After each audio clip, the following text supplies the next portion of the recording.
miembros de su familia. Antes de empezar, recordemos los elementos de la historieta. Para ello, veamos el siguiente video.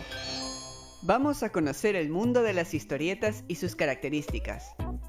¿Te gusta leer historietas? Sí, mucho. Mi favorita es Guaira. ¿Qué te parece si analizamos las historietas de Guaira? ¡Genial! Las historietas narran una historia que se muestra en forma secuencial a través de viñetas o recuadros que contienen ilustraciones. La viñeta es un cuadro, como ves en este ejemplo, que contiene cada momento en la historia. ¿Cuántas viñetas ves? ¿Y qué es lo que se está contando?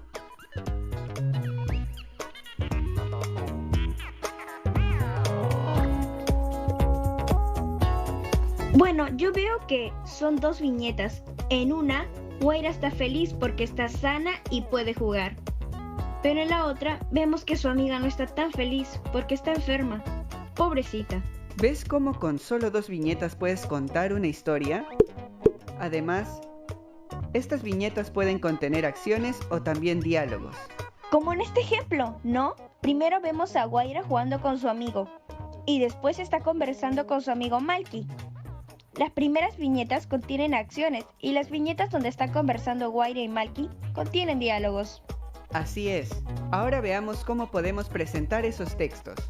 En las historietas hay muchas formas de hacerlo. Veamos primero estos que parecen nubes.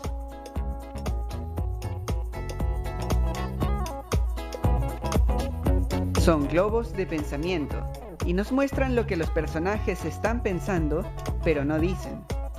En cambio, los globos de diálogo son los que contienen las conversaciones de los personajes, como estos que vemos aquí. ¿Y los recuadros que aparecen en las esquinas de las viñetas, qué son? Buena pregunta. Estos se llaman cartelera. Nos dan más información de la historia, ya sea el tiempo o el lugar en donde ocurre. Claro, como en este ejemplo, donde una viñeta sucede en los Andes y la otra en la costa.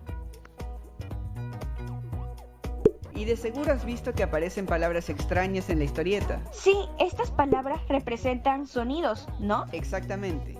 Y se llaman onomatopeyas. En esta viñeta, ¿qué sonido crees que se está representando? Creo que está indicando el llanto de los bebés. ¡Guau! ¡Guau! Muy bien, Camila. Bien, hagamos un repaso. ¿Qué elementos menciona el video? Yo, profe. En el video se habla de las viñetas, los carteles donde va la narración, los personajes, los globos y la onomatopeya.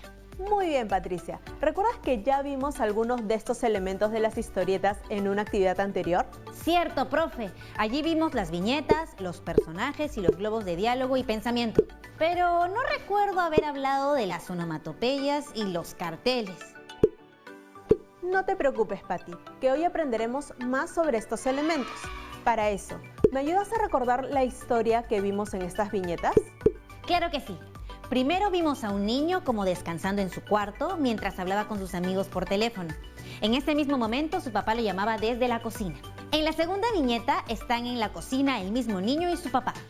Ocurre que Beto está molesto y que su papá trata de tranquilizarlo mientras le dice que baje la voz porque lo habían estado llamando varias veces y él no había respondido. Finalmente, en la tercera viñeta están el mismo niño y su papá. Lo que pasa es que el niño tiene el pecho como hinchado, como tomando aire. Se ve más tranquilo y calmado. La situación parece haber mejorado entre ambos. Excelente, Patricia. Si nos damos cuenta, en cada viñeta ocurre una acción y hay diálogos que nos permiten comprender lo que está sucediendo. Sin los diálogos podríamos solamente suponer qué pasa, pero gracias a ellos conocemos con certeza por qué el niño, que se llama Beto, está molesto y qué va ocurriendo.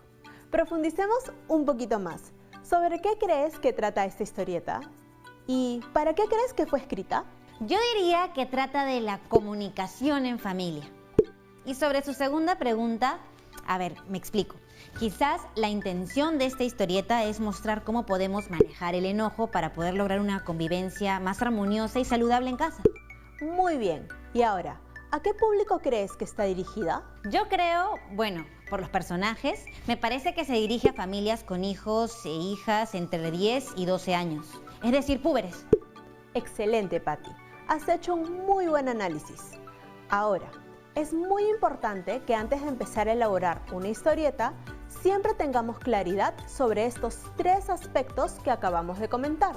Primero, la trama que quieren que tengan sus historietas, es decir, ¿de qué tema tratan? El propósito o, en otras palabras, ¿para qué le escribimos? Y el público a la que va dirigido.